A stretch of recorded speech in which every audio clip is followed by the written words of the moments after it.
Assalamualaikum warahmatullahi wabarakatuh. Subhanaka la ilma lana illa ma 'allamtana innaka antal alimul hakim. Wala haula wala quwwata illa billahil aliyyil azim. Rabbi yassir wa la tu'assir wa tammim bil khair ya fattah wa bika nasta'in.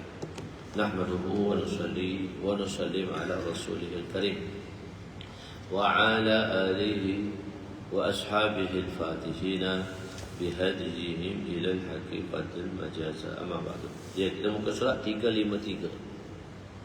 353 Kitabul Iman jilid pertama, bab yang ketiga, beriman dengan takdir.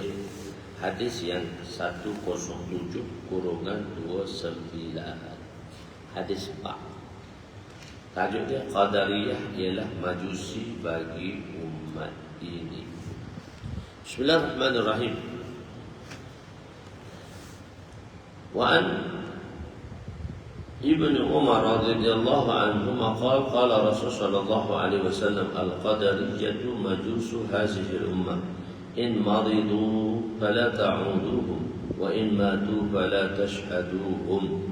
Rawahu Ahmad wa Abu Dawud. Sayyidina Ibnu Umar radhiyallahu anhuma meriwayatkan bahawa Rasulullah sallallahu alaihi wasallam bersabda, golongan Qadariyah digolongkan sebagai majusi umat ini. Jika mereka sakit, jangan kamu menziarahinya.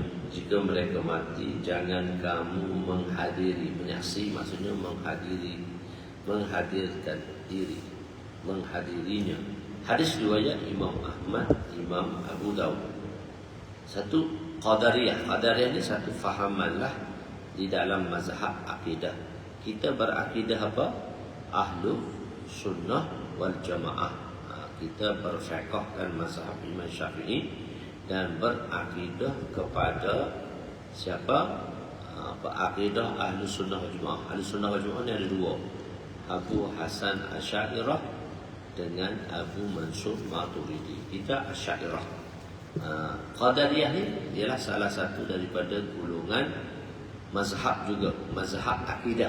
Macam mana mazhab fiqh, ada mazhab fiqh Imam Abu Hanifah, Imam Malik, Syafi'i, Imam Ahmad Ibn Hanbal. Begitu juga di dalam akidah dia ada imam-imam akidah, iaitu salah satunya ialah Abu Hasan Asy'ariyah lah. Abu Hasan Asy'ariyah, Abu Mansur Maturidi, dan ini kita panggil ahlu sunnah wal jamaah. Ada satu lagi golongan Qadariyah. Qadariyah ni golongan fahaman dia apa dia? Nanti kita tengok. Kenapa fahaman Qadariyah sama dengan majusi? Majusi tahu tak majusi? Majusi ialah orang yang menyembah berhala. Dia di Iran. Iran asalnya majusi. Sampai sekarang Iran tu dia Syiah, lebih kurang majusi lah. Dia kata orang Islam ni kafir. Dia kata sahabat-sahabat kafir. Dia tengok macam Islam, tapi dia menuduh Sayyidina Umar, Sayyidina Abu Bakar kafir. So kalau dia tengok itu, dia bukan Islam lah, macam majusi lah. Gitu. Cuma dia bertopengkan kepada Islam, iaitu Syiah. Okey. Qadariyah. Kenapa Qadariyah? Mazhab Qadariyah. Mazhab Qadariyah ni apa dia? Mazhab Qadariyah ni dia berpegangan manusia berkuasa sepenuhnya. Dan kita kan ada takdir. Takdir kan? Takdir dah menentukan. Dia kata takdir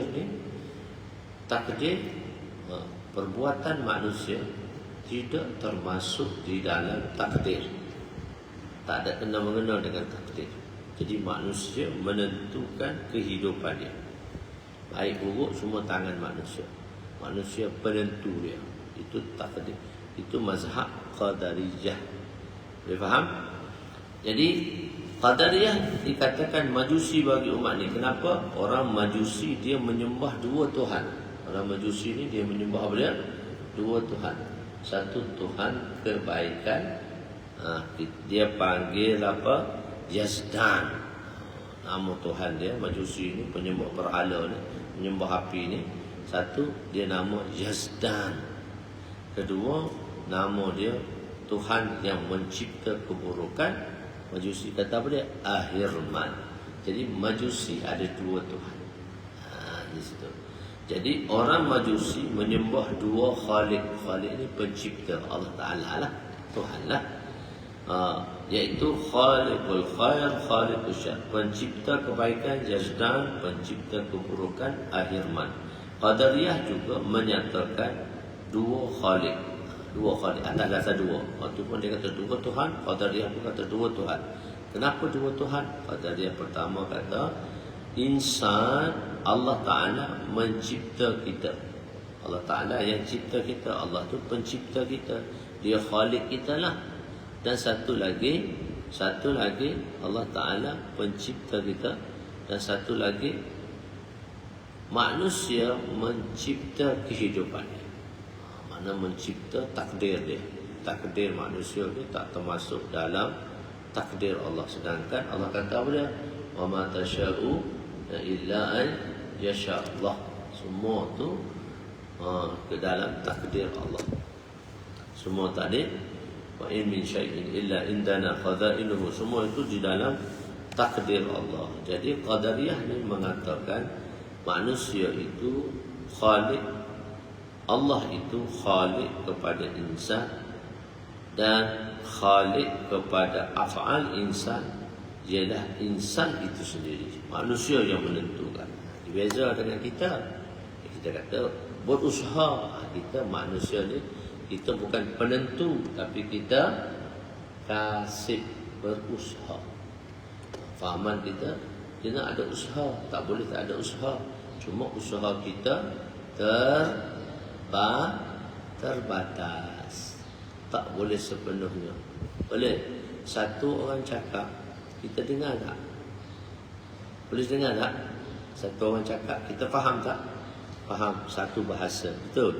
Kalau dua orang cakap, kita dengar tak? Tak faham dah. Kalau 5 orang cakap serentak satu bahasa, kita faham tak? Tak faham. Sebab terbatas pendengaran dan kefahaman kita terbatas.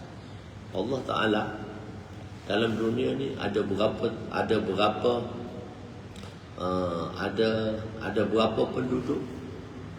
8 bilion. Bukan 5 orang, 8 bilion. Okey, setiap 8 bilion tu dia ada satu bahasa. Bahasa masing-masing.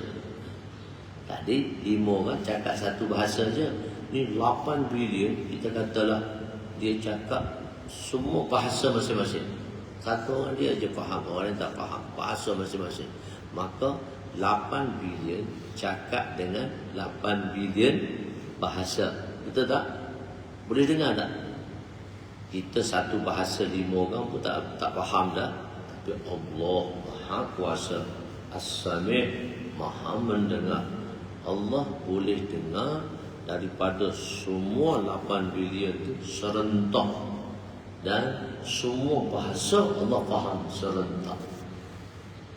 Dan bukan setakat tu je, Allah boleh tunaikan hajat ke 8 bilion manusia serentak sekaligus.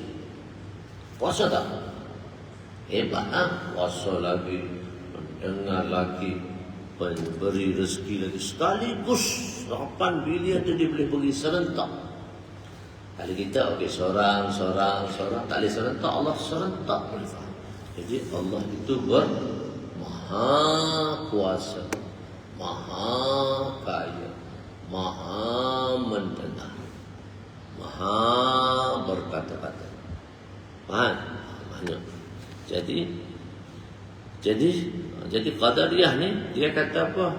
Tuhan ada dua. Satu Tuhan Allah mencipta manusia, dan satu lagi yang mencipta perbuatan manusia. Khalik dia kata. Tapi bagi kita Ahlussunnah wal Jamaah, kita tak kata Khalik, kita kata apa dia? Kasib. Kasib ni yang berusaha. Siapa tentu? Allah. Tak boleh kita tak ada usaha. Kita kena ada usaha macam kamu belajar Quran. Ada usaha tak? Pernah ada usaha tak? Usaha. Sungguh tak? Rajin, malas sajalah. Kalau rajin, cepatlah. Kalau malas, lambatlah. Ada usaha. itu bukan menentu usaha. Tapi Qadariyah kata tak, manusia tu menentu hidup dia. Itu dia kata pencipta tu Khalik. Kita tak, kita berusaha. Betul? Kita berusaha. Kalau kita tak berusaha, biarlah. Boleh hafiz tak kalau tak ada usaha? Itu dipanggil orang yang tak ada usaha, dia segah kepada Tuhan. Dia kata apa? Allah tentukan, biar kita tak payah usaha lah. Itu pula apa dia? Jabariyah. Jabariyah ni dia tak ada usaha langsung, surah ke Allah lah. Manusia ni macam apa? Robot. Dia dikena remote control. Robot tu kena jalan macam mana orang remote. Jadi manusia ni remote lah. Di-remote oleh Allah. Salah. Itu fahaman Jabariyah. Manusia tak ada ikhtiar langsung. Kita kata, Ahli Sunnah Jemaah kata, kita ada ikhtiar. Kalau Qadariyah pula, kita ikhtiar sepenuhnya. Kita penentu ikhtiar kita.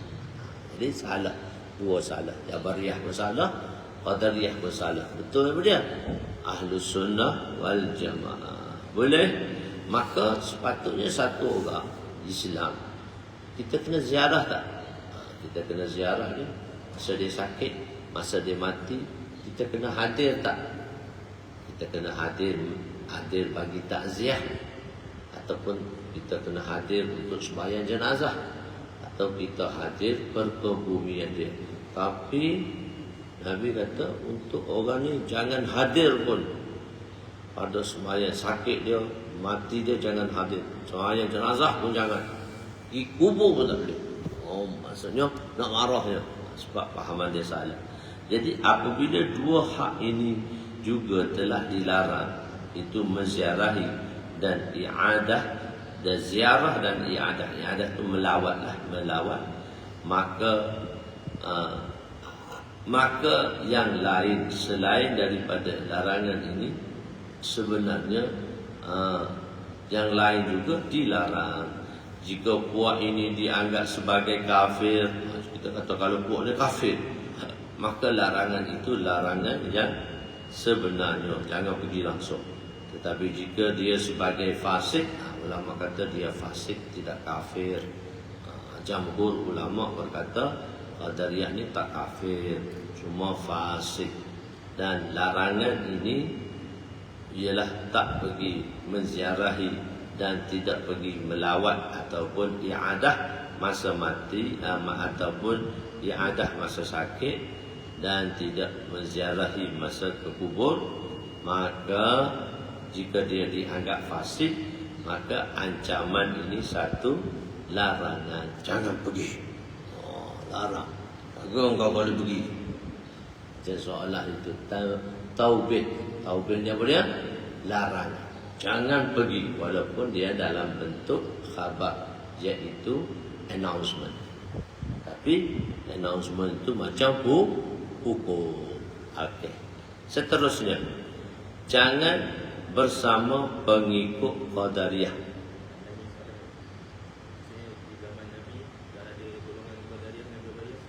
Tak, Nabi beritahu akan ada. Tak ada lagi. Zaman Nabi dah tak ada lagi. Cuma akan datang. Nabi ini bagi gambaran akan datang. Dia panggil ramalan Nabi. Mana pemberitahuan Nabi perkara akan berlaku.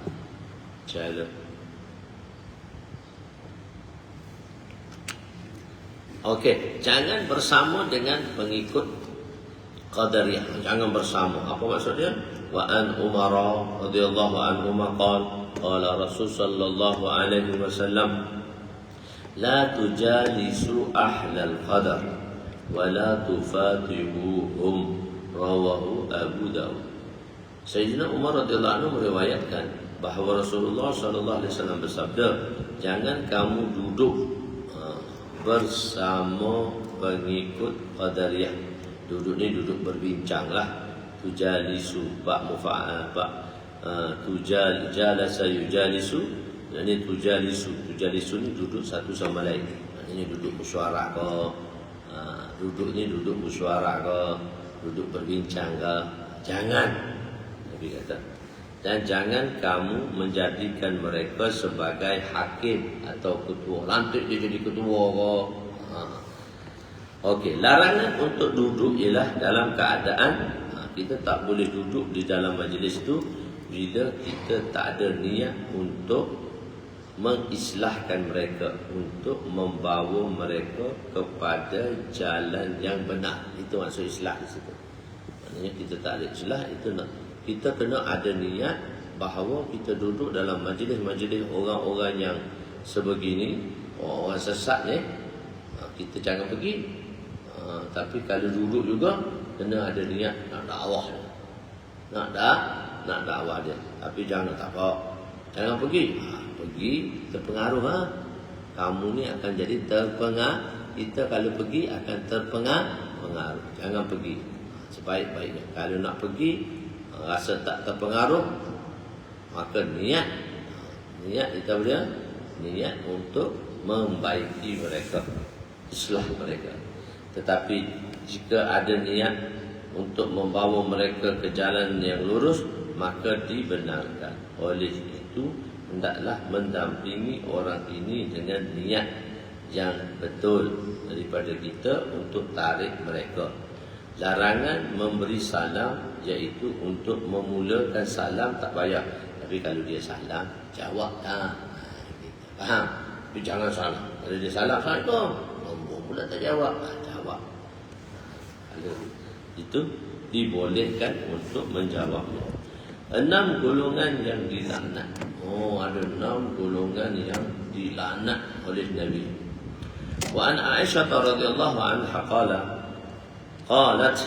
qala Rasul sallallahu alaihi wasallam sittatun la'antuhum wa la'anahumullah kullu nabiyyin yujabu az-zaidu fi kitabillah wal mukazzibu bi qadarillah wal mutasallitu bil jabaruti liyu'izza man azallahu Allah wa yuzillu man a'azzahu Allah wal mustahillu lil haramillah wal mustahillu min itrati ma harrama Allah wa tariku li sunnati rawahu Baihaqi fi fil madkhal wa Razi fi kitabih. Terjemahan Sayyidina Aisyah radhiyallahu anha meriwayatkan bahawa Rasulullah sallallahu alaihi wasallam bersabda, 6 golongan yang aku melaknatnya dan Allah juga melaknatnya, dan setiap nabi doanya diterima. Pertama, orang yang dilaknat, orang yang menambah apa yang ada pada kitabullah. Dia tambah. Kitabullah ni tambah. Misal contoh dia 30 juzuk, dia tambah 10 juzuk jadi 40 juzuk. Dia menambah. Menambah. Nanti kita terang. Baca dulu. Kedua, orang yang mendustakan takdir. Ketiga, orang yang memerintah dengan kuasa yang ada padanya untuk memuliakan orang yang Allah hinanya daripada orang yang jahil dan fasik, supaya hormat pada mereka. Dan ketiga, dan menghina orang yang Allah memuliakannya. Allah mulia siapa? Ulama. Menghina ulama dan orang soleh. Keempat, orang yang menghalalkan apa yang Allah haramkan. Kelima, orang yang menghalalkan apa yang Allah telah haramkan ke atas keluarga Nabi, yakni keturunan Nabi. Keenam, orang yang meninggal sunnahku.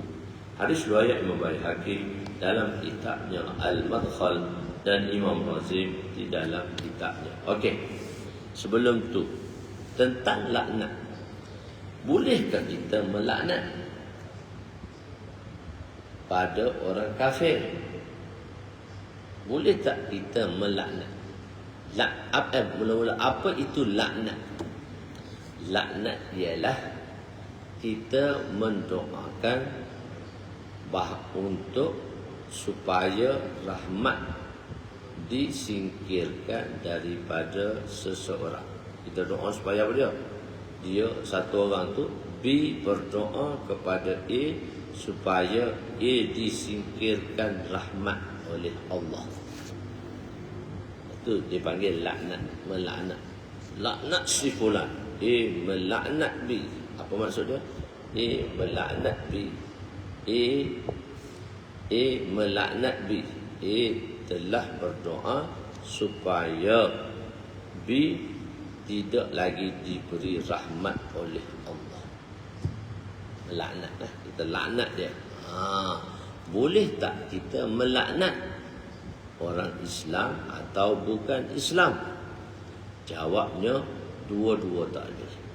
Kita tak boleh melaknat orang Islam dan kita tidak boleh melaknat orang kafir sekalipun. Laknat orang kafir tak boleh. Nabi tak bagi. Tu orang duk laknat tu, salah. Aku laknat engkau, salah. Tak boleh. Menjauhkan orang itu daripada rahmat. Kenapa kita tak boleh laknat? Tak orang kafir sekalipun. Sebab kita tak tahu akan datang siapa mati dalam beriman ke tidak. Tahu tak kita mati kita mana? Tahu? Tak. Na'udzubillah. Ada orang tahu tak dia mati Islam ke tidak? Tak tahu. Tak tahu dia mati Islam ke tidak. Sebab manusia ada 4 golongan. Manusia ada apa? 4 golongan. Lahir dalam kafir, mati dalam kafir. Okey, satu. Kedua, lahir dalam Islam, mati dalam Islam. Okey, alhamdulillah.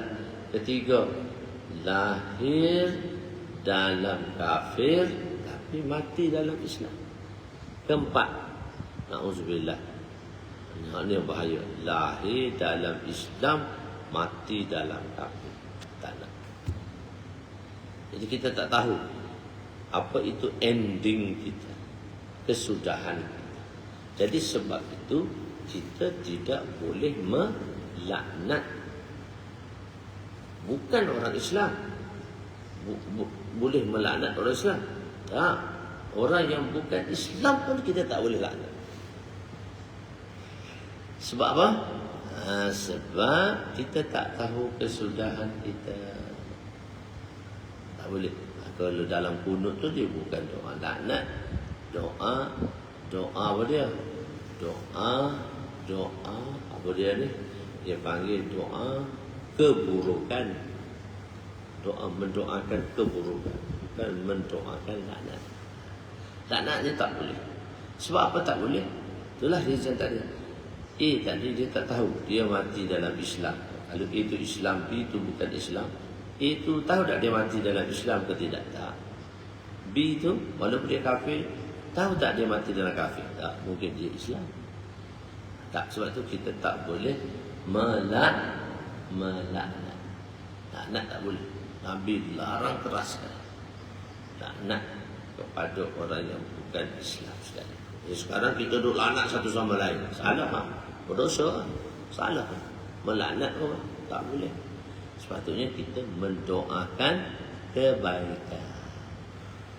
Orang-orang Taif, bila Nabi pergi berdakwah di Taif dengan anak angkat dia Zaid bin Haris, maka Nabi dakwah. Dan orang Taif, pendek cerita, orang Taif tak terima dakwah Nabi. Orang Taif telah keluarkan Nabi daripada apa? Daripada bandar Taif. Dan semasa keluarkan Nabi daripada bandar Taif, orang Taif ni disuruh budak-budak hantu, kacang-kacang hantu. Ini budak-budak jahat ni. Apa dia? Paling Nabi dengan batu. Berapa jauh? 5 kilometer. Nabi dibaling dengan batu semasa berdakwah di Taif 5 kilometer. Nabi lagi, orang Taif balik. Kalau hujan, kita basah tak? Basah. Kalau hujan batu, basah tak? Basah dengan darah. Kena batu terperencit darah. Kena batu terperencit darah. Badan Nabi berlumuran darah dengan sebab dibalik sejauh berapa? 5 kilometer. 2-3 kali Nabi terduduk tau, dengan batu yang banyak datang. Nabi terduduk. Atau orang Taif datang, congkel Nabi dengan kayu supaya Nabi lari sejauh 5 kilometer.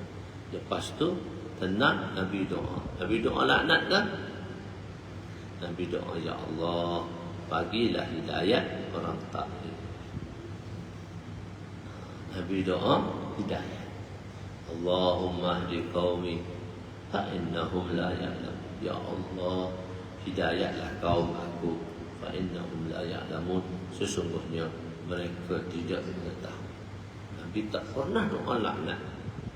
Sebab tu jangan kita melaknat. Salah melaknat. Orang kafir tak boleh, orang Islam pun tak boleh. Boleh? Jadi melaknat tu tak boleh. Melaknat Allah juga. Tapi di sini, apakah perbuatan dia sehingga Nabi pun laknat kat dia? Mesti benda salah. Tapi kita ada tengok orang buat salah, jadi kita tak boleh laknat. Sebab kita tak tahu salah dia besar atau kecil. Faham? Sebab tu kita tak boleh. Tapi Nabi tahu. Nabi tak tahu bila Allah wahyukan pada Nabi. Jadi tengok pada zaman mustaqbal akan datang, begitu juga Nabi melaknat mereka. Nabi kata, dia pun laknat juga orang ni. Sepatutnya tak boleh laknat. Hukum asal tak boleh laknat, tapi laknat juga. Mungkin dia buat salah yang besar yang menyebabkan Nabi melaknat mereka. Nabi melaknat mereka. Jadi baginda ialah seorang Nabi. Nabi kata doa setiap Nabi diterima. Dan Nabi bagian Nabi dan Rasul, pastilah doa Nabi diterima. Pertama, siapa yang Nabi laknat ni? Orang yang menambah dalam kitab Allah. Orang yang dia tokok tambah pada Quran. Macam mana tokok tambah tu? Tafsir pun tambah juga. Tapi tafsir tu, tambahan perkataan tu untuk menerangkan makna. Bukan tambah dijadikan sebagai Quran. Dia tafsir tu, dia tambah. Dia tambah. Tambah tu sebab nak terang. Alif lam mim zalikal kitab la raiba. La raiba. Maka mufassirin tambah la syakka. La syakka. La syakka. Maknanya Al-Quran itu tidak ada syak. La raiba memberi makna la syakka. Tak ada syak lagi tentang Quran. Itu tak tambah. Dia kurungan itu menunjukkan tafsir. Ni tambah ni, dia hak tambah tu dia kata Quran juga. Misalnya Syiah. Syiah ni tahu tak? Kita ada berapa juzuk Quran? 30. Quran Syiah dia tambah 10 juzuk lagi. Dia kata itu pun Quran. Syiah ni dia tambah 10 juzuk lagi dan dia kata itu Quran. Masa kita duduk belajar kat Pakistan, anak-anak Syiah dia mari mengaji juga apa Quran 30 juzuk lah.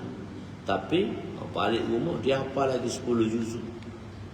Hak yang bukan Quran, tapi Syiah tambah macam Quran. Jadi orang yang menambah bilangan Quran, bilangan huruf ke, orang yang menambah bilangan ayat ke, orang yang menambah bilangan juzuk ke, maka ini dilaknat oleh Allah. Nabi melaknat ke atas orang ini. Sepatutnya laknat tak boleh, tapi Nabi laknat juga. Maksudnya besar salah dia tu. Oh, tak besar apa, dia telah tambah Al-Quran. Sebab telah jadi hak 30 jadi berapa? 40. Okey. Jadi seumpama Syiah yang menyatakan mereka mempunyai 40 juzuk Al-Quran. Jika lafaz perkataan ditambah untuk menerangkan atau mentafsir Al-Quran agar orang ramai memahaminya, dia dibolehkan tambahan tadi. Tambah tanpa ada tafsir, takwil tafsir lah yang tidak dibenarkan. Mereka yang melakukan bid'ah, mereka tidak menolak sunnah, tapi mereka mendakwa yang mereka lakukan juga adalah agama. Jadi orang yang mendustakan takdir. Kedua, orang yang mendustakan takdir. Apa yang orang mendustakan takdir, dia kata takdir ni tak ada Allah. Macam golongan yang tak percaya kepada takdir. Satu lagi, ada perkara dalam dunia ni Allah jadikan dia halal. Betul? Ada perkara dalam dunia ni Allah jadikan dia haram. Betul? Kenapa ada halal, ada haram? Sebab nak uji. Yang haram jangan makan, yang halal boleh dimakan. Sebab tu Allah kata allazi khalaqal mauta wal hayat liyabluwakum ayyukum ahsanu amala. Allah Ta'ala zat yang mencipta manusia. Allazi khalaqal mauta, Allah yang mencipta kematian dan kehidupan. Untuk apa? Liyabluwakum, kerana Allah nak uji kamu semua. Kenapa? Liyabluwakum ayyukum, siapakah di kalangan kamu ahsanu amala, buat perbuatan yang terbaik. Jadi Allah nak uji. Sebab tu Allah kata ada halal, ada haram. Haram jangan makan, halal boleh. Itu pun tak boleh banyak. Jangan melampaui batasan. Kalau makan banyak boleh tak? Tak boleh juga. Makan banyak ngantuk, lepas tu tidur. Makan banyak malas, tak boleh mengaji. Tak boleh juga. Makan berlebihan, tak boleh juga, dipanggil israf. Berlebihan daripada keperluan. Keperluan adik-adik berapa? Makan sepinggang. Kalau makan 3 pinggang boleh? Boleh, tapi memudaratkan. Memudarat macam mana? Banyak penyakit. Orang tua tu dia kena penyakit apa? Pak makan banyak makan benda yang tak dibenarkan, penyakit Faham? Makan itu sederhana, pakai itu sederhana, tempat tinggal itu sederhana. Tapi kesederhanaan berbezalah. Orang miskin sederhana dia lain, orang kaya sederhana dia lain. Komunis nak samakan manusia ni serupa saja, tak boleh. Manusia tak serupa. Sebab Allah buat ada orang kaya, ada orang miskin. Sederhana orang kaya lain, makan sederhana orang kaya lain, tapi mesti sederhana. Sebab apa Nabi kata khairu umur awsatuha, sebaik pekerjaan awsat, iaitu sederhana. Awsat ni pertengahan, sederhana lah. Faham? Makan sederhana tak boleh. Tapi hak haram sikit pun tak boleh. Hak halal sederhana. Gitu. Boleh? Jadi ada Allah halalkan, ada Allah haramkan. Kenapa? Itu adalah muslihah untuk Allah nak uji kita. Jadi apa yang Allah haramkan, sama ada melakukan perbuatan yang haram atau maknanya Allah mengharamkannya. Apa maksud mengharamkannya? Barang Allah haramkan dia. Mana dia menggunakan barang tersebut atau dia menghalalkan perkara yang haram. Tak boleh. Dia kata apa dia? Khinzir haram. Halal. Halal. Tak boleh. Lepas tu ada orang buat misal contoh lah, betul tak betul contoh dia boleh. Haram ni makanan ni. Daging dia haram. Tak apa, baca bismillah halal. Boleh? Tak boleh. Mana boleh? Baca bismillah. Orang Arab kata, kul bismillah. Kul ismillah halal. Kul ismillah. Bacalah dengan nama Allah halal. Itu dia joke saja. Kita tak kata orang joke. Orang dia buat joke. Sebab dia terlalu bermudah. Jadi orang joke. Okey, tengok. Apa yang Allah haramkan, sama ada melakukan perbuatan haram tadi atau memakan haram tadi, atau hak haram tu dihalalkan. Hak haram tadi dihalalkan. Dikata diharamkan. Maksud ketiga, menghalalkan perbuatan yang Allah haramkan seperti zina, mencuri, merompak.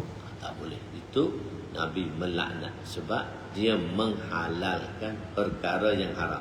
Kalau dia tahu benda tu haram, dia makan. Ni haram ni dia makan, dia berdosa. Tapi kalau dia menghalalkan, i'tiqad dalam hati, dia menghalalkan perkara yang haram, tapi sebab tu dia dilaknat. Boleh? Dan sambungan tadi, kita tak boleh melaknat orang kafir sekalipun sebab kita tidak tahu kesudahan mereka dan kesudahan kita. Tidak tahu kesudahan dia walaupun dia Islam, mati dengan Islam ke tak. Na'udzubillah, kafir, kita tak tahu kesudahan dia mati dengan Islam ke kafir. Sebab itu kita tidak boleh melaknat orang kafir sekalipun. Laknat orang kafir tak boleh, maka laknat orang Islam lebih-lebih lagi lah tak boleh. Berdarjah aula.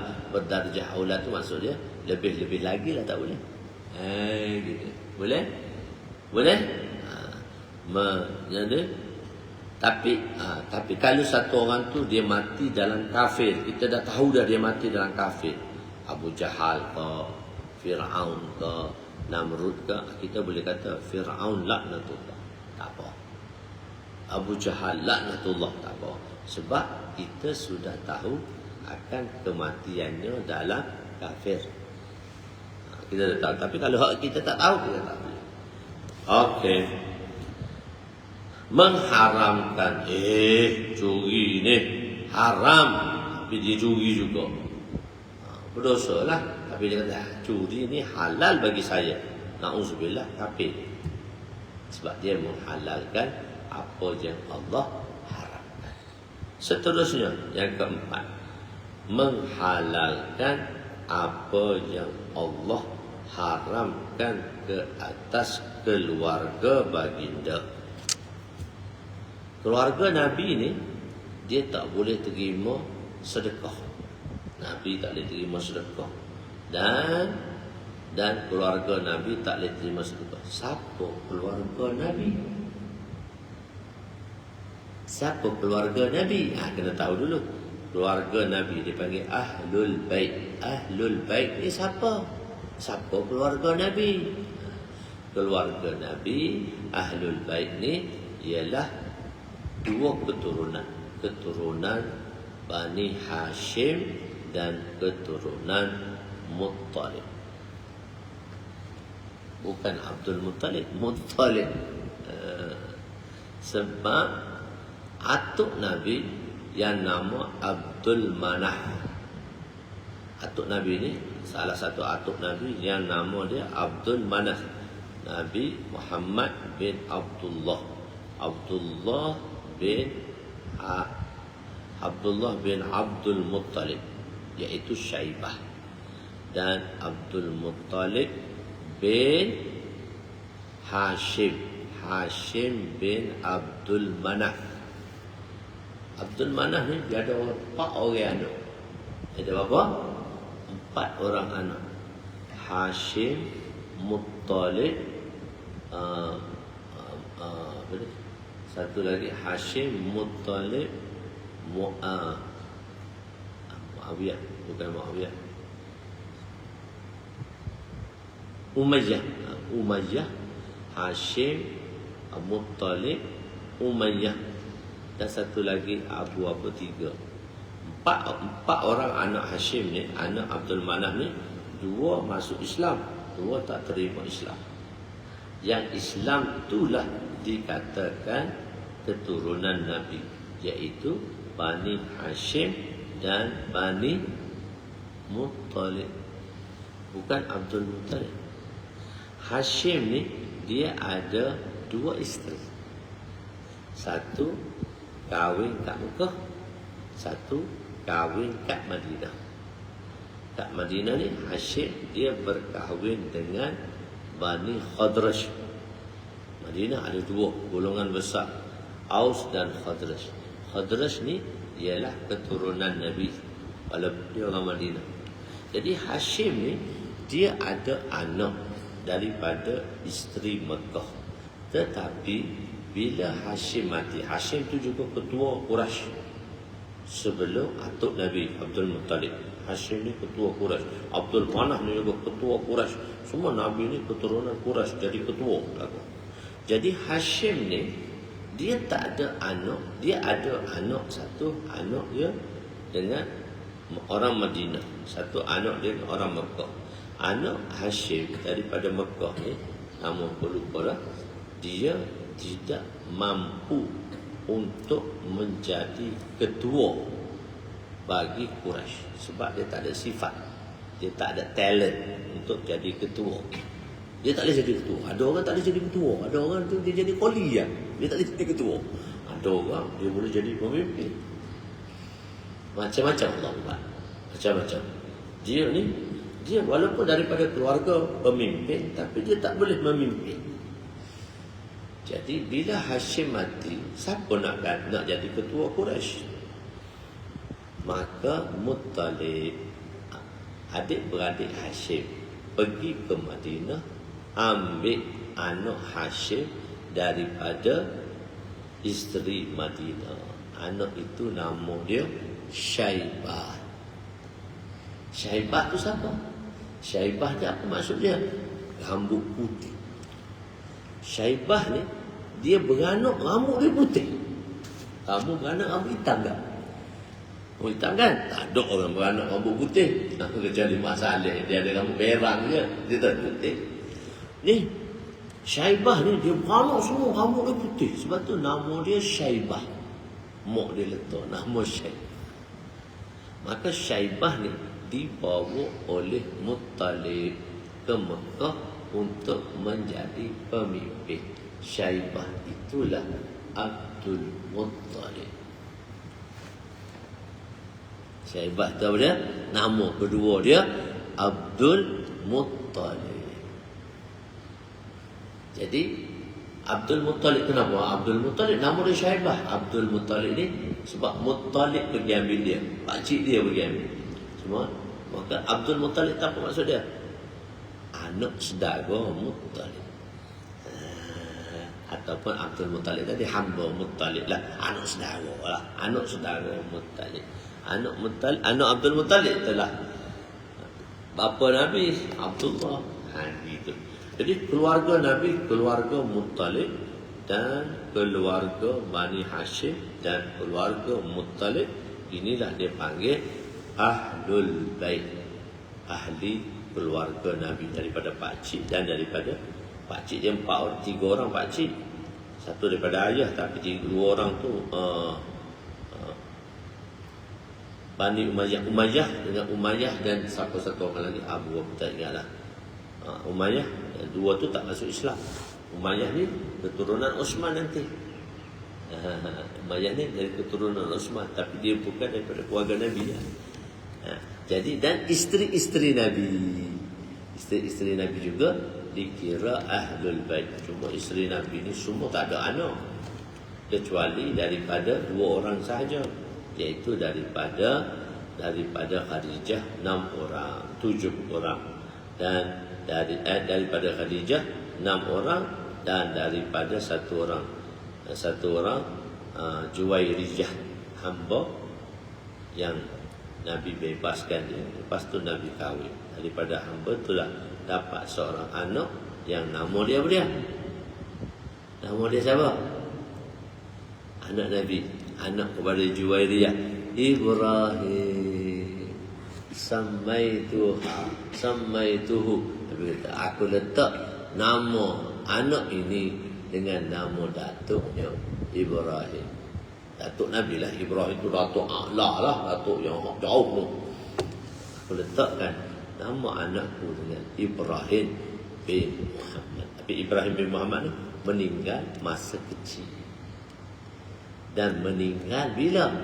Hari gerhana matahari. Meninggal masa gerhana matahari. Sebab orang dulu kata gerhana matahari ni datangkan bala. Boleh matikan orang, boleh hidupkan orang, boleh kayakan orang. Itu kepercayaan orang Arab ialah gerhana matahari. Maka Allah jadikan Nabi Ibrahim, anak Nabi ni, mati masa gerhana matahari. Nabi kata gerhana matahari tidak menandakan hidupnya si fulan atau matinya si fulan. Nabi nafikan. Ibrahim masa dia telah sampai. Dan Ibrahim mati masa kecil, tengah menyusu. Maka Nabi kata Allah telah tetapkan seorang ibu di syurga untuk susukan Ibrahim. Banyak cerita-cerita Nabi ni kena banyak. Sebab tu kamu ni kena ngaji banyak. Kena ngaji banyak, kena belajar banyak. Banyak tak habis-habis cerita Nabi ni. Faham? Waktu ngaji Quran, habis Quran, ngaji alim. Umur muda rugi tak mengaji. Umur muda ni betul sungguh-sungguh mengaji. Faham? Umur muda ni umur belajar, umur sungguh-sungguh. Ustaz belajar umur tua lah. Umur 21 baru belajar alif bata. Babi bubah laka minat mubli wa mubabam wa mababa bani babi bu. Tak tadi tu tak laka minal mutli wa mutata wa matata. Ja ja. So makhraj dia belajar. Belajar tua pun tak apa. Tapi kalau muda lagi bagus. Faham? Belajar sungguh-sungguh. Belajar banyak benda. Boleh banyak benda. Rajin. Cuma jangan malas. Siapa yang malaskan kita? Syaitan. Syaitan kata, tidur. Jangan mengaji. Beli handphone. Patut tengok handphone. Tak nak mengaji.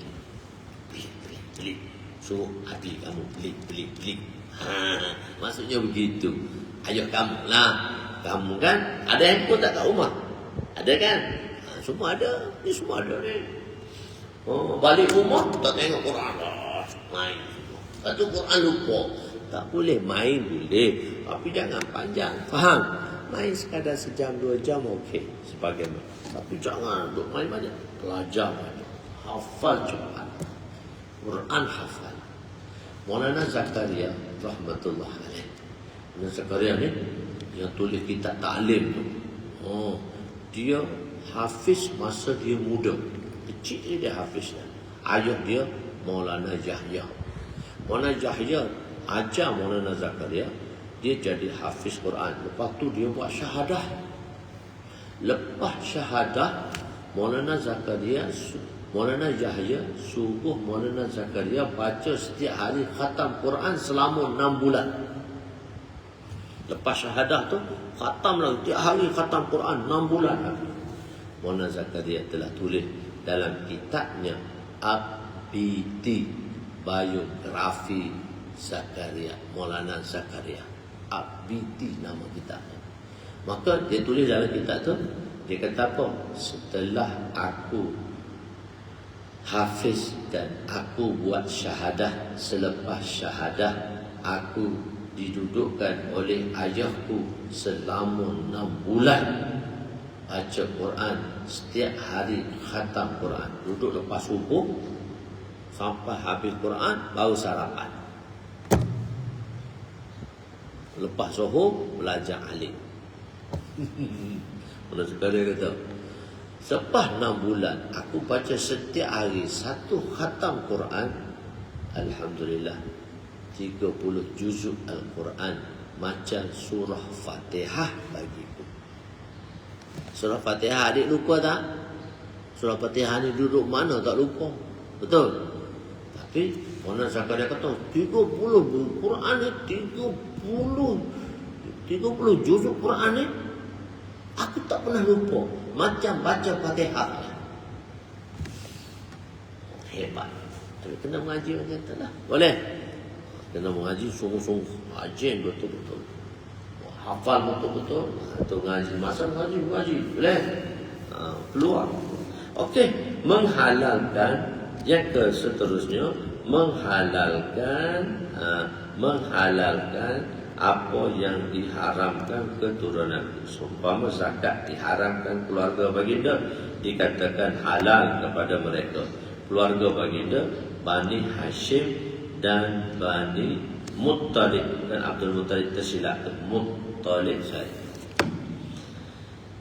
Ahlul Bait, sebab kalau Bani Hashim dan Bani Abdul Muttalib, suka je lah Bani Hashim dan Bani Abdul Muttalib. Sebab Muttalib ni anak Hashim. Okey. Dan itulah Ahlul Bait. Dan isteri-isteri Nabi dan anak-anak Nabi.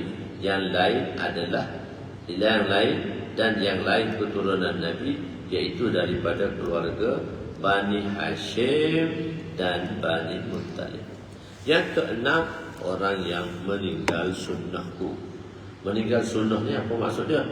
Meninggalkan sunnah, mengamalkan bid'ah, iaitu mengikuti tarikah Yahudi dan Nasara dan menyerupai mereka.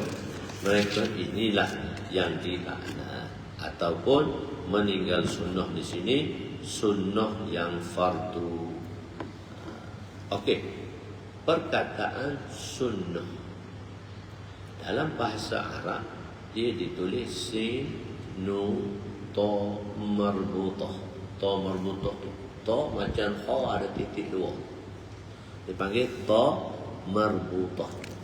Dia sebenarnya sin nun musyaddad, sin nun tasydid, kha ta marbutah. Tapi dalam Arab ada tulis ada tak tulis. Dia sin nun ta saja. Sepatutnya sin nun musyaddad ta marbutah. Dia pronounce dia, bacaan dia, ta marbutah ni boleh mati dengan ta dan boleh mati dengan ha. Sunnah atau sunnat. Dua-dua boleh. Sunnah atau sunnat. Sunnah atau sunnat di zaman Nabi umum. Sunnah ni umum zaman Nabi. Hak wajib pun sunnah, hak sunnat pun sunnah. Sebab tu nama harus pun sunnah, mustahab pun sunnah. Sunnah ni umum. Sunnah ni umum. Tapi selepas itu fuqaha, ulama fiqh telah menukarkan makna sunnah kepada sunnat. Makna sunnah tu sunnat, iaitu perkara selepas wajib. Itu golongan ilmiah, golongan ulama fuqaha telah menukarkan makna sunnah tadi kepada sunnat. Kita panggil sunnat lah. Sunnat itu tak wajib. Jadi sunnah ni ada yang wajib, ada yang sunnat. Jadi sunnah ni kalau umum ada yang wajib, ada yang sunnat, ada yang harus, ada yang mubah, yang boleh digunakan lah. Yang makruh tak panggil sunnah lah, yang haram tak panggil sunnah lah. Jadi ada benda-benda tadi. Jadi meninggalkan sunnah maksudnya di sini meninggalkan sunnah yang fardu, dan sunnah yang sunat. Sunat pun ada dua. Sunat muakkadah, sunat ghair muakkadah. Sunat muakkadah nama dia, sunat yang dituntut untuk melakukannya. Sunat muakkadah ni bukan tak dituntut, tapi dia longgar sikit pada sunat muakkadah. Misal contoh dia sembahyang hari raya, 2 hari raya, itu dia panggil sunat muakkadah yang dituntut. Gitu. Jadi orang yang meninggal benda itulah yang dilaknat oleh Nabi. Keempat, hadis seterusnya, kematian di tempat yang ditakdirkan.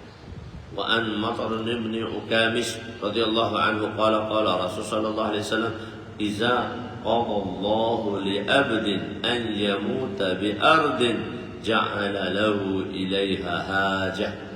Rawahu Ahmad wa Tirmizi. Sayyidina Matar bin Ukamis radhiyallahu anhu meriwayatkan bahawa Rasulullah sallallahu alaihi wasallam bersabda, jika Allah mentakdirkan seorang itu mati sesuatu tempat, takdirkan dia mati di satu tempat, maka Allah akan menjadikan orang yang nak mati itu berhajat kepada tempat tersebut.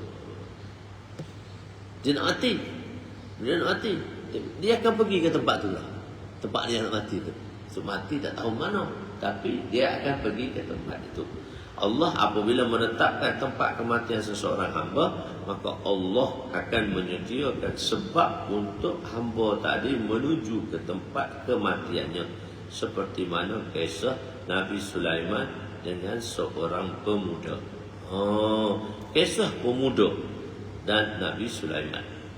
Ada seorang anak muda yang sedang berada di balai penghadapan Nabi Sulaiman. Dia duduk dalam majlis Nabi Sulaiman. Balarung seri lah. Sulaiman ni Allah bagi dia jadi Nabi serta jadi Raja. Dia minta dia jadi Nabi, dia jadi Raja. Yang lain-lain, Nabi-Nabi lain-lain tak minta jadi Raja. Sulaiman saja dia minta dia jadi Raja, pemimpin, dan dia jadi Nabi. Duduk dalam balai rung dia. Maka kemudian masa duduk dalam balai tu, ada satu orang lagi pemuda datang. Pemuda tu, hak datang yang kedua tu ialah malaikat maut. Maka pemuda yang kedua, malaikat maut ni, duk tengok kepada pemuda yang pertama. Kita kan ada orang kan duduk tengok kita. Kita senang hati tak orang tengok kita? Tak senang hati. Dia tengok aku lah. Dia tengok aku lah. Kenapa dia tengok aku? Dia nak marah aku ke? Kita rasa kan orang tengok, orang tak kenal, dia tengok. Kenapa ni? Pemuda ni duduk sini. Sebenarnya pemuda tu nak mati dah.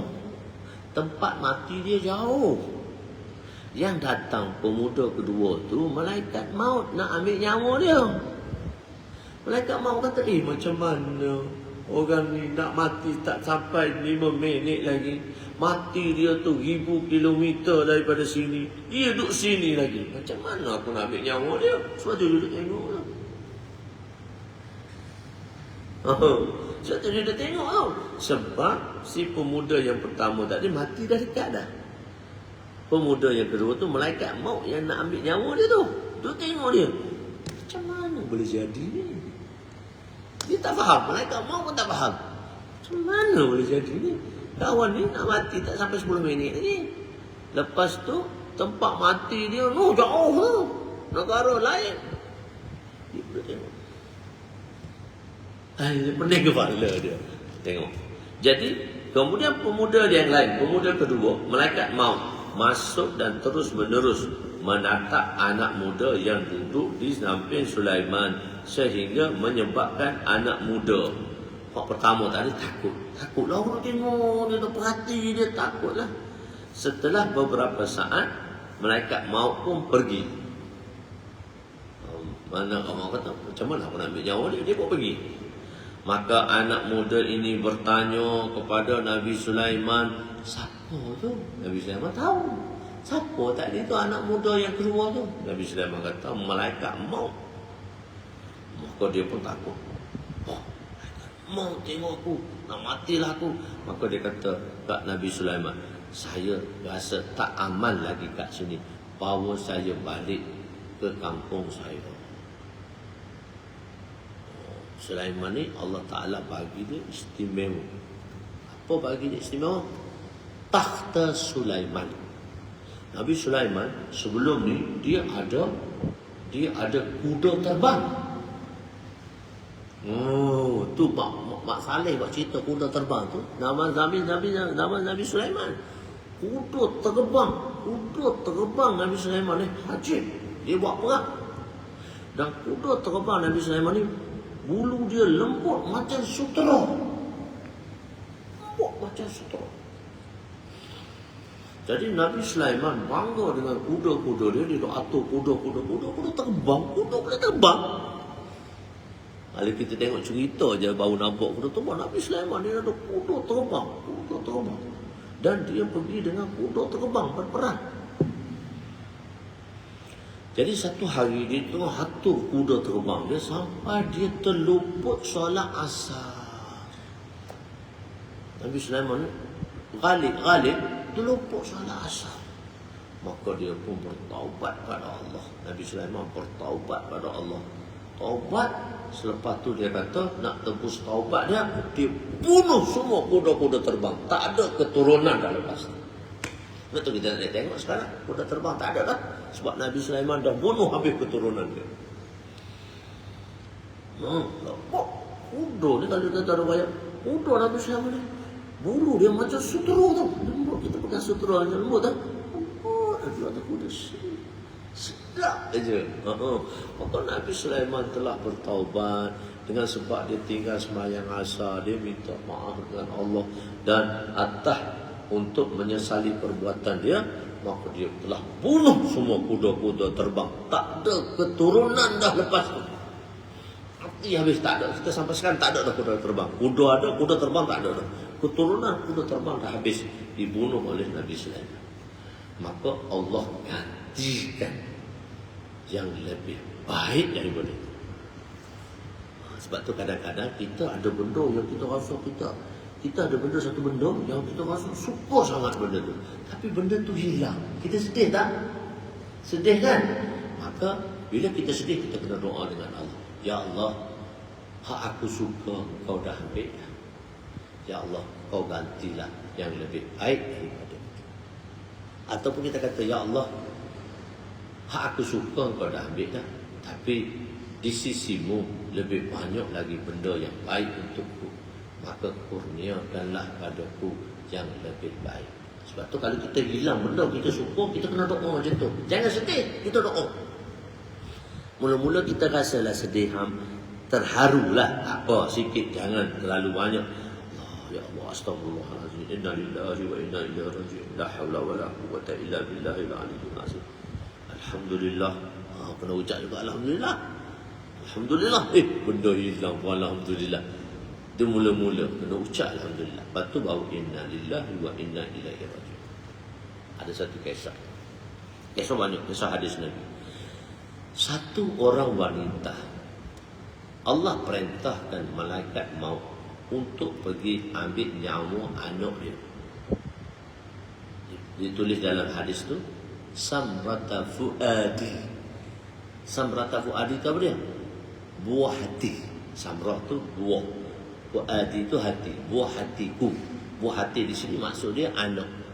Maka Allah Ta'ala perintah kepada anak malaikat untuk pergi ambil nyawa anak si fulan. Maka malaikat pun ambil nyawa anak si fulan. Matilah anak si fulan. Lepas tu malaikat balik. Allah tanya, Allah Maha mengetahui, tapi dia tanya juga. Dan ini dalam hadis kursi. Semua ada dalam miskat ni. Jika mempelajari miskat, semua ada dalam miskat ni. 6,000 hadis semua ada. Ustaz cerita hadis-hadis tadi, semua dalam kitab miskat. 6,000 hadis. Alhamdulillah, Ustaz dah terjemah kepada 11 jilid dah. Siap dah 11 jilid. Nombor 10 tu tak siap lagi. Dia ada teknikal sikit, silap tak boleh nak keluar lagi. 11 dah siap lah. Di pasaran ada 9 dan nombor 10. Nombor 10 dengan sebelah tak siap lagi. Dah siap dah, nombor 11 pun dah siap dah. 2-3 hari lepas sampai dah nombor 11. Nombor 10 terlambat sikit sebab dia ada teknikal sikit. Dia ada tukar muka surat apa kena susun balik tu dia teknik. Tetapi dah susun dah, baru nak hantar dia cetak je. Alhamdulillah Allah Ta'ala bagi. Ustaz dah mengajar kitab ni berapa tahun? 27 tahun. Tahun ni tahun ke-27 kat madrasah. Dah 26 kali dah habis khatam. Sebanyak 6,000 hadis. Jadi semua cerita tu cerita hadis dalam belakang. Bukan cerita rekod sendiri ni, cerita semua dalam hadis Nabi. Ustaz cerita ni semua dalam hadis Nabi, dalam Mishkat. Lepas tu okey. Lepas tu dia dia mati. Dia mati pula. Suruh ambil anak dia. Lepas tu anak dia mati. Lepas tu malaikat pun balik. Allah Ta'ala Maha Kuasa. Allah tanya, kamu datang daripada mana? Dia kata, ya Allah, saya datang daripada satu orang hamba kamu yang penuh dengan keajaiban. Hamba yang ajib. Apa ajibnya? Allah tanya. Allah tahu, tapi Allah tanya. Kadang-kadang ayah kita kan dia tahu, tapi dia tanya balik. Saja dia nak suruh, nak bagi tahu benda tu penting. Dia tanya balik. Dia dah tahu dah, tapi dia tanya balik. Ustaz, dia dah tahu dah. Kita buat salah, dia tanya balik. Sebab apa? Dia suruh kita mengaku dah tu. Gitu. So Allah Ta'ala tanya balik. Maka Allah Ta'ala, malaikat kata, ya Allah, aku datang daripada hamba-Mu yang penuh dengan ajib. Kenapa ajibnya? Bila aku ambil nyawa anak dia, hamba tu kata apa? Fahamidallah wastarja'a. Hamba tu kata alhamdulillah dulu. Anak dia mati, dia kata alhamdulillah. Lepas tu baru dia ucap inna lillahi wa inna ilaihi raji'un. Nak bagi tahu, kalau kita hilang satu benda, kalau kita sayang, kena ucap alhamdulillah dulu. Sebab kita tak tahu Allah nak ganti lebih baik lagi daripada tu. Tu ajib. Agama ni ajib. Ajib. Maka Allah Ta'ala kata, hamba tu kata, ajib. Hamba ibu ni ajib lah ya Allah. Mula-mula dia kata, fahamidallah. Dia hamba tadi, fahamidallah. Hamba tadi, dia mengucap alhamdulillah. Lepas tu baru wastarja'a. Wastarja'a ni ialah mengatakan inna lillahi wa inna ilaihi raji'un. Istarja' ni berkata inna lillahi selepas berlakunya bala. Tapi sebelum tu alhamdulillah. Maka Allah kata, sediakan untuk hamba-Ku itu satu mahligai dalam syurga. Allah ganti mahligai dalam syurga walaupun anak dia meninggal. Namakan mahligai itu Baitul Hamdi, mahligai kesyukuran. Nama mahligai itu mahligai kesyukuran. Sebab apa? Orang bersyukur ni Allah tambah. Jadi sebab itu kalau kita hilang satu benda yang kita sayang, kita hilang satu benda yang kita sayang, ajib agama. Kita hilang satu benda yang kita sayang, kita kata alhamdulillah, inna lillahi wa inna ilaihi raji'un. Allah ganti lebih baik lagi.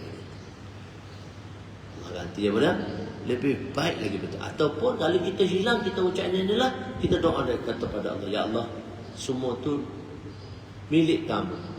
Kamu dah ambil dia. Kamu bagi pinjam sementara saja kat aku. Aku sayang je. Sekarang kau dah ambil dah. Tak ada apa dah. Ya Allah, di sisimu banyak lagi benda yang baik. Maka kurniakanlah pada. Betul tak? Satu hadis lagi. Dalam jilid 4 nanti juga. Jilid 5 nanti kau. Jilid 4 nama. Satu orang, bila dia kena musibah. Satu orang, bila dia kena musibah, dia pun ucap inna lillahi wa inna ilaihi raji'un. Alhamdulillah tadi dia ucap inna lillahi. Maka Allah bagi ganjaran pahala besar. Maka selepas berapa tahun dia ingat balik musibah tu. Dia teringat balik kalau dia kena musibah tu. Dia pun ucap balik. Dia flashback. Dia flashkan balik inna lillahi. Dia kata inna lillahi wa inna ilaihi raji'un. Dia ingat 3 tahun lepas musibah menimpa dia, maka dia ucap balik inna lillahi wa inna ilaihi raji'un. Maka Allah bagi pahala sama hari yang mana dia kena, yang mana dia ucap inna lillahi. Pahala tu boleh balik. Kalau dia ingat lagi, Nabi kata seberapa banyak dia ingat perkara yang lampau, yang menimpa dia musibah, dan dia membaca innalillah, dia tajdidkan balik, dia memperbaharukan innalillah. Setelah dia ingat peristiwa musibah tu, dia akan dapat pahala macam hari pertama yang dia telah hilang kerana mengucap innalillah. Lepas hilang dia ucap innalillah, dia dapat pahala besar. Walaupun beberapa tahun lepas tu ingat ucap innalillah, apa pahala lagi? Allah Ta'ala ni nak beri pahala kita, ya. Kita je tak tahu je. Tapi kita tak minta lah musibah. Tapi bila datang, kita ucap innalillah. Boleh? Jadi soal Nabi balik cerita Nabi. Bagaimana? Nabi Sulaiman AS. Dia dah hilang dah. Kuda terbang, hilang dah. Bunuh habis dah. Dia sembelih habis dah kuda terbang tu. Tak ada keturunan dah kuda terbang tu.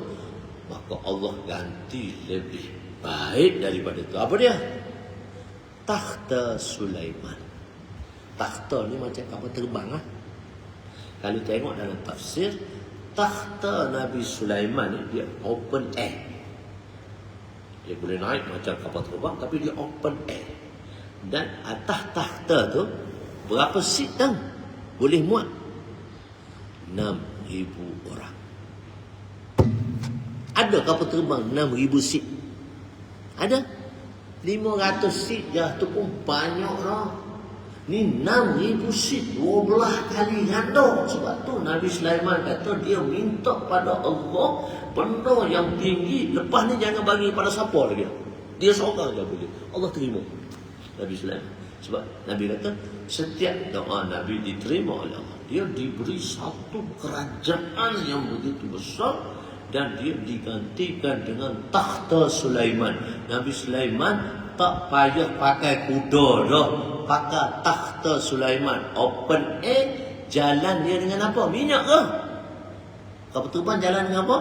Minyak. Takhta Sulaiman bergerak dengan angin. Tak payah bayar apa-apa.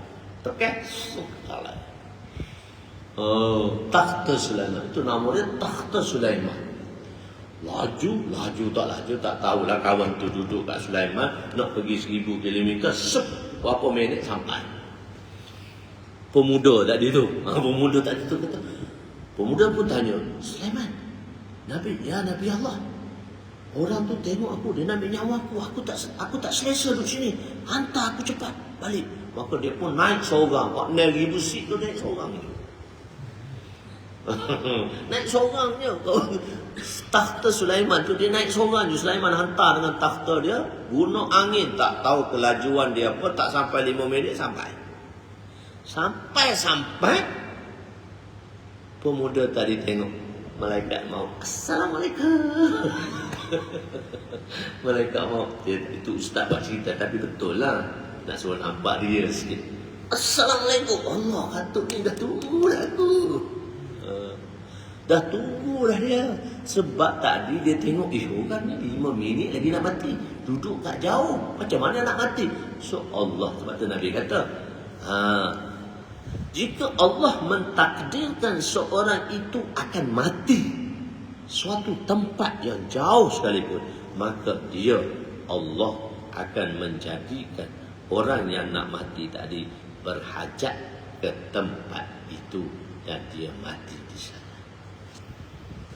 Itu kena yakin ni dalam bab takdir, kita kena yakin dengan perkara ini. Jadi tengok maka wahai Nabi Allah, daripada caranya menatapku, tentu saja dia ingin mengambil nyawaku. Atau pemuda tadi kepada pemuda yang kedua, kepada Nabi Sulaiman. Pemuda tadi, pemuda pertama kata Nabi Sulaiman. Kemudian dia telah meminta Nabi Sulaiman memerintahkan angin. Angin tu takhta tadi lah. Takhta tadi berjalan dengan angin. Jadi sebut angin dan riwayat tu sebut angin. Sebenarnya takhta. Takhta yang berjalan dengan angin. Takhta tu ada 6,000 seat istimewa dari itu. Dia naik seorang. 6,000 seat tu dia naik seorang je. Dia naik seorang je. Untuk memindahkannya ke tempat yang jauh daripada situ. Jadi Nabi Sulaiman telah mengabulkan permohonannya. Dia meminta angin membawa anak muda ini ke tempat yang jauh. Takhta Sulaiman bawa dengan angin, bawa dengan, akan tetapi sebaliknya, sebaik saja sampai di situ, dia menemui malaikat maut di hadapannya. Assalamualaikum. Oh kawan tu ada dah malaikat maut ni, dia cepat lagi mana-mana pun. Assalamualaikum. Allah, dia kata musibah betul ada dah dia. Maka terus mengambil nyawanya. Inilah kerana Allah telah membuat keputusan di mana tempat kematian seorang itu, dan Allah menyediakan asbab untuk membawa seorang itu ke tempat tersebut. Sampai di doa situ. Hadis seterusnya, hadis masih lagi dalam bab akad ni kita ada 46 hadis. Ini hadis yang ke-33. Tapi hadis keseluruhan baru 111. Dalam jilid pertama ni 280 saja hadis.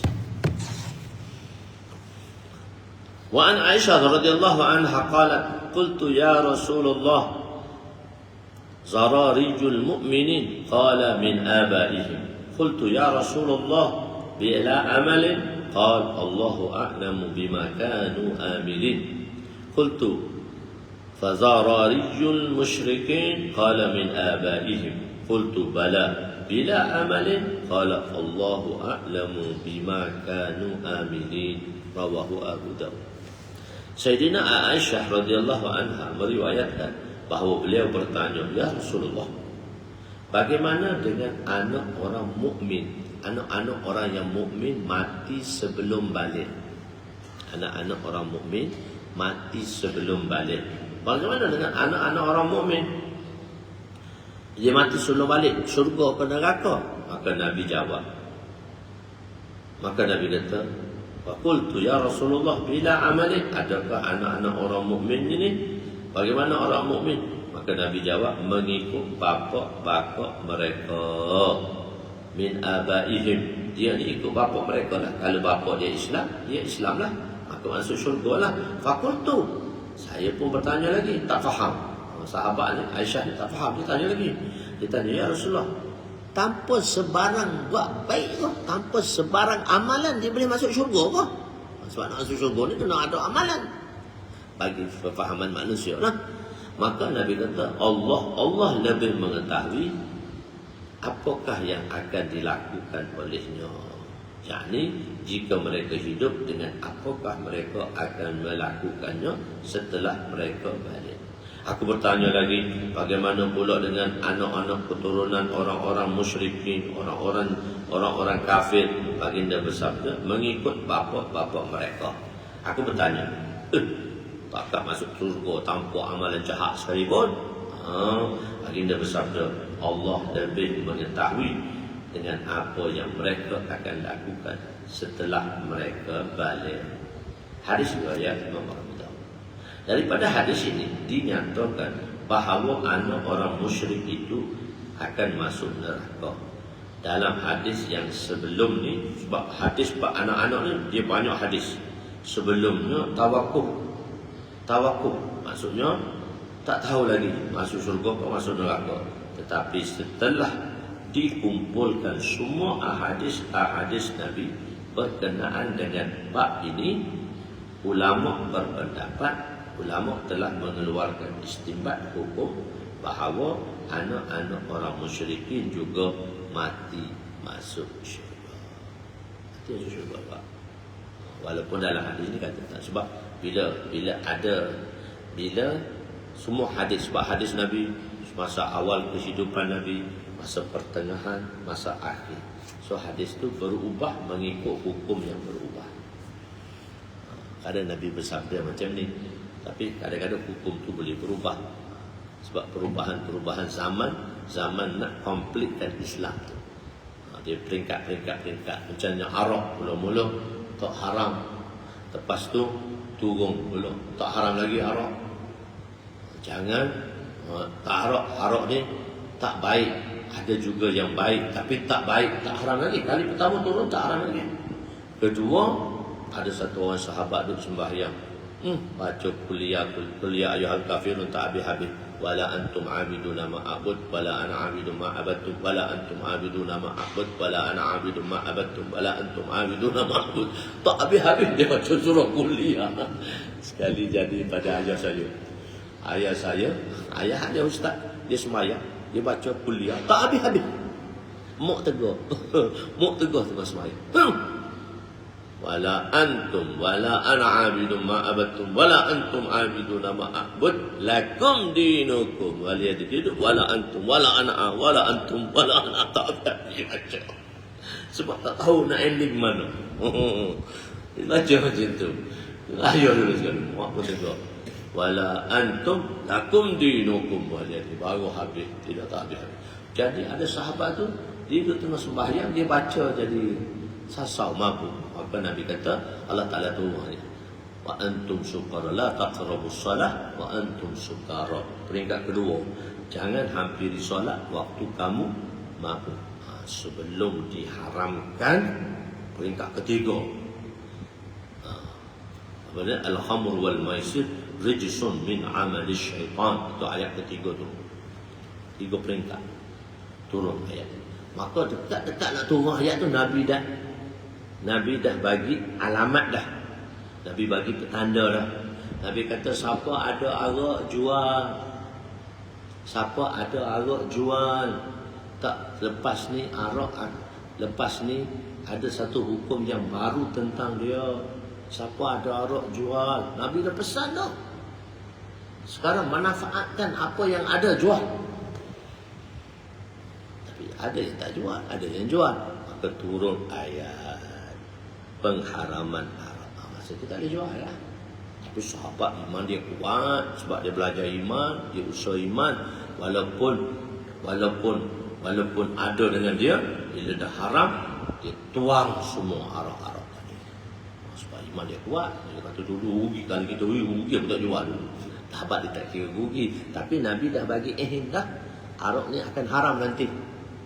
Masa tu tak haram lagi. Nabi dah ihim dah. Sebab 2 ayat dah turun, Nabi dah ihim dah. Benda ni akan haram nanti.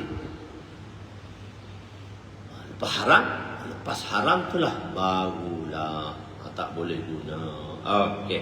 Jadi sebab tu hadis-hadis ni. Jadi anak-anak orang kafir juga mati sebelum balik masuk Islam. Buka muka surat 208. Buka 208. Back balik.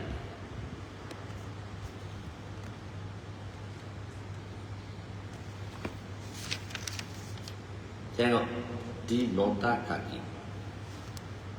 Di nota kaki. Orang putih panggil footnote, ni nota. Satu nota. Dalam tu, semenjak kebajikan Cina, ni di Cina berlaku. Semenjak kebajikan satu keluarga, satu anak ni dalam blogspot saat ini. Sejak China telah memperkenalkan satu undang-undang baru pada tahun 1993. Satu anak, satu keluarga, satu anak, tak lebih. Sebab kalau orang ramai dia kata kita nak makan apa. So China telah buat satu undang-undang pada tahun 1993. Kerajaan China sudah jadi China telah buat tahun 1993 sampai tahun 2012. Pada tahun 2012, satu orang ibu Cina melahirkan 7 kembar. 7 orang anak kembar. Maka anak kembar tadi dibunuh. Sebab hanya seorang saja diterima. Jadi sebanyak mana pasangan kembar yang lahir dalam masa 19 tahun, pasangan kembar tu lahir semasa 19 tahun, maka telah dibunuh anak kembar tu. Kerajaan China sudah membunuh lebih 65 juta bayi kembar. Dalam 19 tahun tu dibunuh berapa orang? 65 juta. 65 juta tak tahu ramai mana. 65 juta tahu tak ramai mana? 2 kali penduduk Malaysia. Penduduk Malaysia berapa? 32 juta. 64 juta 2 kali penduduk Malaysia. Cina telah bunuh pasangan anak kembar dalam masa 19 tahun 65 juta. Banyak tak? Salim tak? Salim sebab tak percaya ke Allah Ta'ala, tak ada rezeki. Tapi anak-anak tu syurga. Sebab mati sebelum balik. Dalamlah syurga. Syurga lah. Saya nak beritahu anak-anak tadi. Jadi Nabi SAW beritahu anak-anak tadi syurga, mati sebelum balik. Jadi ada mati sebelum balik sebab dalam bab-bab tersebut syurga. Kesudahan mereka yang menanam anak hidup. Wallahu a'lam. Kita berehat sekejap, nanti kita sambung pukul 11. Boleh? Pukul 11 datang balik. Boleh?